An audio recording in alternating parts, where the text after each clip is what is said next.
বেশ কিছুদিন ধরেই গুঞ্জন রয়েছে নতুন বিশ্ব ব্যবস্থা করার লক্ষ্যে ইরান, রাশিয়া ও চীনের সাথে জোটবদ্ধ হতে যাচ্ছে। তারা পুরনো ব্যবস্থা ভেঙে মার্কিন শক্তির বলয় থেকে বিশ্বকে মুক্ত করতে চায়। এমন আশঙ্কা আরও শক্ত ভিত্তি পাচ্ছে ইরানের সাম্প্রতিক রাশিয়া সফরের খবরে। আর তেহরান মস্কোর বৈঠকের খবর পেয়েই ইতোমধ্যেই ট্রাম্প ইরানের সাথে সরাসরি আলোচনায় বসতে রাজি। এমনকি ফোনেও তিনি ইরানের সঙ্গে আলোচনা করতে আগ্রহী। যুক্তরাষ্ট্র ইসরায়েলের যৌথ হামলায় 2 মাসের রক্তক্ষয়ী সংঘাতের মধ্যে হঠাৎ করেই কূটনৈতিক তৎপরতা বেড়েছে। একদিকে রাশিয়ায় পৌঁছেছেন ইরানের পররাষ্ট্রমন্ত্রী আব্বাস আরাকচি, অন্যদিকে যুক্তরাষ্ট্রের প্রেসিডেন্ট ডোনাল্ড ট্রাম্প সরাসরি আলোচনার ডাক দিয়েছেন। কিন্তু বাস্তবে দুই পক্ষের অবস্থান এখনো অনেক দূরে। সোমবার রাশিয়ায় পৌঁছে প্রেসিডেন্ট পুতিনের সঙ্গে বৈঠকের প্রস্তুতি নেন আরাকচি। যুদ্ধ থামাতে মস্কোর সমর্থন চাইছে তেহরান। এর আগে পাকিস্তান ও ওমানের মধ্যস্থতায় একাধিক দফা আলোচনা করেও কোনো অগ্রগতি হয়নি। এদিকে যুক্তরাষ্ট্রের প্রেসিডেন্ট ডোনাল্ড ট্রাম্প বলেছেন, ইরান চাইলে যুক্তরাষ্ট্রের সঙ্গে যোগাযোগ করতে পারে। ফক্স নিউজকে দেওয়া এক সাক্ষাৎকারে তিনি জানান, তেহরান চাইলে সরাসরি আলোচনায় আসতে পারে বা ফোন করেও যোগাযোগ করতে পারে। তবে তিনি স্পষ্ট করে দেন, যে কোনো আলোচনার পূর্বশর্ত হিসেবে ইরানকে পারমাণবিক অস্ত্র কর্মসূচি ত্যাগ করতে হবে। এই অবস্থায় শান্তি আলোচনা আর এগোয়নি। যুক্তরাষ্ট্রের প্রেসিডেন্ট ডোনাল্ড ট্রাম্প তার দূত স্টিভ উইটকফ ও জ্যারেড কুশনারের ইসলামাবাদ সফর বাতিল করেন। তার মতে, ইরান প্রস্তাব দিলেও তা সমঝোতার জন্য যথেষ্ট ছিল না। বিরোধের কেন্দ্র এখন কৌশলগত হরমুজ প্রণালী। বিশ্বের প্রায় 1/5 তেল ও জ্বালানি এই পথ দিয়েই যায়। ইরান বলছে, আগের অবস্থায় ফেরার সুযোগ নেই, ফলে উপসাগরীয় এলাকায় জাহাজ চলাচল ব্যাহত হচ্ছে। এই অচলাবস্থার প্রভাব পড়েছে বৈশ্বিক অর্থনীতিতে। সোমবার এশিয়ার বাজারে তেলের দাম বেড়েছে। মার্কিন শেয়ার বাজারের ভবিষ্যৎ সূচক নেমেছে। বিনিয়োগকারীরা আশঙ্কা করছেন, দীর্ঘমেয়াদী অস্থিরতা বিশ্ব অর্থনীতিকে আরও চাপের মুখে ফেলবে। ইরান দীর্ঘদিন ধরে বলে আসছে, তাদের ইউরেনিয়াম সমৃদ্ধকরণ কর্মসূচি শান্তিপূর্ণ উদ্দেশ্যে। তবে পশ্চিমা দেশগুলো মনে করে এর আড়ালে পারমাণবিক অস্ত্র তৈরির চেষ্টা চলছে। এই ইস্যুতেই আলোচনায় সবচেয়ে বড় অচলাবস্থা তৈরি হয়েছে। অন্যদিকে যুক্তরাষ্ট্র চায়, ইরান যেন মধ্যপ্রাচ্যে তার মিত্র গোষ্ঠীগুলোর প্রতি সমর্থন কমায়। লেবাননে হিজবুল্লাহ ও গাজায় হামাসের প্রতি তেহরানের সমর্থন নিয়েও আপত্তি ওয়াশিংটনের। পাশাপাশি ব্যালিস্টিক ক্ষেপণাস্ত্র সক্ষমতাও সীমিত করতে চায় তারা।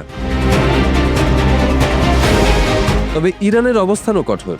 প্রেসিডেন্ট মাসুদ পেজেশকিয়ান বলেছেন, হুমকি বা অবরোধের মুখে তারা কোনো চাপিয়ে দেওয়া আলোচনায় যাবে না। আগে যুক্তরাষ্ট্রকে সমুদ্র অবরোধ সহ সব বাধা তুলে নিতে হবে। যুদ্ধ থামাতে কূটনৈতিক তৎপরতা বাড়লেও সমাধান এখনো অনিশ্চিত। দুই পক্ষের শর্ত ও অবিশ্বাস এতটাই বেশি যে শান্তির পথ এখনো অনেক দূরের মনে হচ্ছে। এরই মধ্যে ইরানের পররাষ্ট্রমন্ত্রী আব্বাস আরাকচি রাশিয়ায় পৌঁছে প্রেসিডেন্ট ভ্লাদিমির পুতিনের সঙ্গে বৈঠকের প্রস্তুতি নিচ্ছেন। এই বৈঠককে যুদ্ধ পরিস্থিতি প্রশমনের সম্ভাব্য একটি কূটনৈতিক উদ্যোগ হিসেবে দেখা হচ্ছে, যদিও বাস্তব অগ্রগতি নিয়ে অনিশ্চয়তা রয়েই যায়।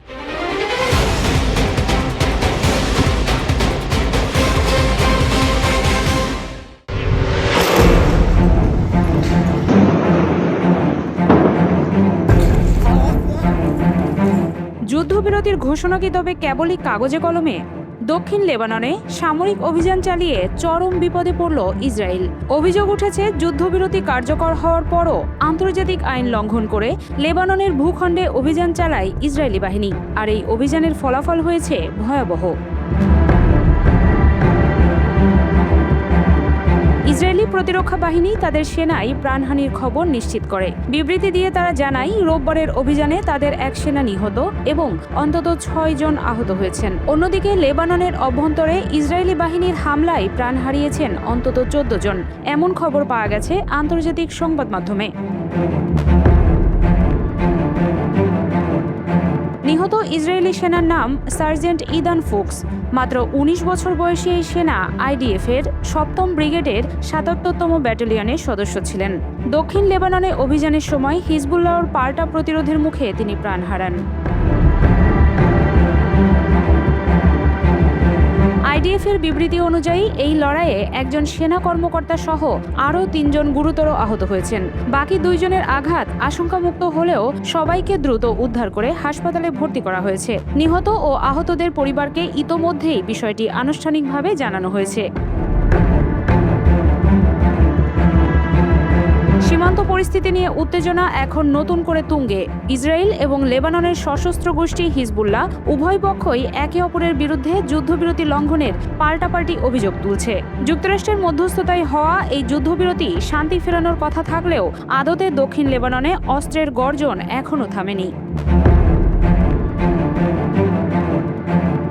ইসরায়েলি বাহিনীর ধারাবাহিক অনুপ্রবেশ এবং অভিযান পরিস্থিতিকে আরও জটিল করে তুলছে।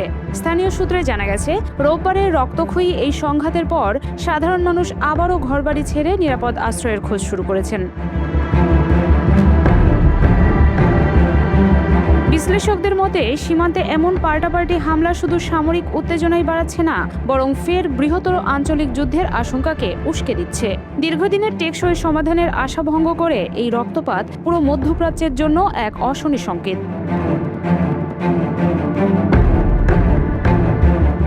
যুদ্ধবিরতির ঘোষণার পরও দক্ষিণ লেবাননের লাশের মিছিল যেন থামছেই না। প্রতিদিনই বাড়ছে হতাহত, আর সেই সঙ্গে অনিশ্চয়তা ও গভীর উদ্বেগ ছড়িয়ে পড়ছে পুরো অঞ্চলে।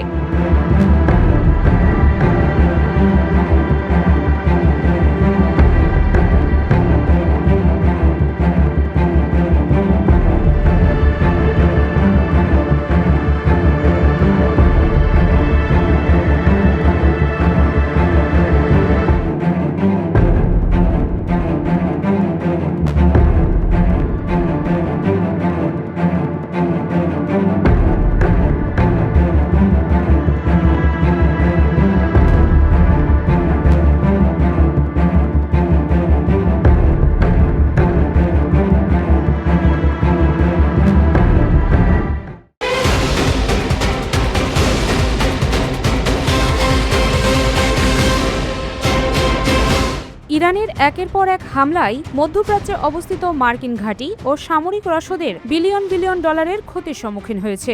ইরানের এই হামলাকে স্মরণকালের ভয়াবহ আঘাত হিসেবে দেখা হচ্ছে। নতুন এক প্রতিবেদনে বেরিয়ে এলো এমন চমকপ্রদ তথ্য। তবে যুদ্ধের প্রকৃত খরচ ও ক্ষয়ক্ষতির তথ্য নিয়ে ওয়াশিংটনের স্বচ্ছতা নিয়ে খোদ যুক্তরাষ্ট্রেই বাড়ছে জল্পনা কল্পনা। মার্কিন গণমাধ্যমের তথ্য অনুযায়ী ইরানি হামলায় রানওয়ে, রাডার ব্যবস্থা, যুদ্ধবিমান, গোলাবারুদের গুদাম, কমান্ড সেন্টার এবং স্যাটেলাইট যোগাযোগ অবকাঠামো ধ্বংস হয়েছে। একাধিক দেশে ছড়িয়ে থাকা মার্কিন ঘাঁটিগুলোতে এই ক্ষয়ক্ষতির চিহ্ন এখন স্পষ্ট। প্রাথমিক হিসাব বলছে, শুধু অবকাঠামো মেরামতেই যুক্তরাষ্ট্রের খরচ হতে পারে প্রায় $5 বিলিয়ন। তবে এই বিশাল অঙ্কের মধ্যে ধ্বংস হওয়া অস্ত্র ব্যবস্থা, অত্যাধুনিক বিমান বা রাডার প্রতিস্থাপনের খরচ ধরা হয়নি, যা যোগ করলে মোট ব্যয়ের পরিমাণ আকাশচুম্বী হতে পারে। যুদ্ধের শুরুর দিকেই কুয়েতের ক্যাম্প বুহরিং ঘাঁটিতে বড় ধরনের আঘাত হানে ইরান। ফাইটার জেটের সুনির্দিষ্ট হামলায় সেখানেই প্রথম বড় ক্ষয়ক্ষতির খবর পাওয়া যায়।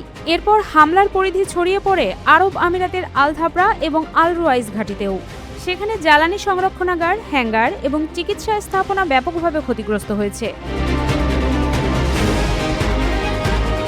একইভাবে সৌদি আরবের প্রিন্স সুলতান এয়ারবেস, জর্ডানের মুয়াফাক সালতি ঘাঁটি এবং কুয়েতের একাধিক মার্কিন স্থাপনাতেও বড় ক্ষয়ক্ষতির তথ্য পাওয়া গেছে। তবে সবচেয়ে বড় ক্ষয়ক্ষতি হয় বাহরাইনে। মার্কিন নৌবাহিনীর ফিফথ ফ্লিট সদর দপ্তরের ক্ষতি এখন বড় অস্বস্তির কারণ।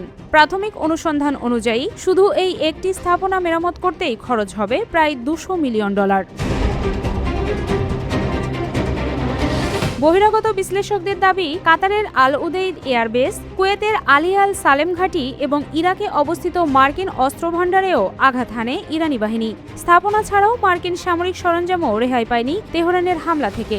অন্তত একটি ফাইটার জেট, 1 ডজনের বেশি MQ-9 reaper drone, MC-130 tanker এবং একটি E-3 সেন্ট্রি নজরদারি বিমান সম্পূর্ণ ধ্বংস হয় এই যুদ্ধে।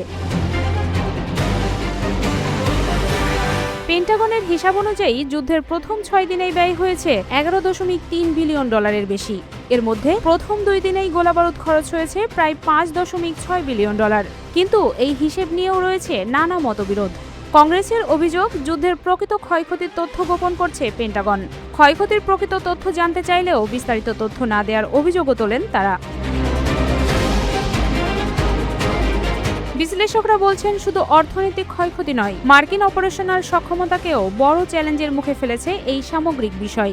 উন্নত নজরদারি ব্যবস্থা ও আকাশ নিয়ন্ত্রণ প্রযুক্তি হারানোয় যুদ্ধক্ষেত্রে তাৎক্ষণিক প্রতিক্রিয়া দেওয়ার ক্ষমতা কমেছে ওয়াশিংটনের।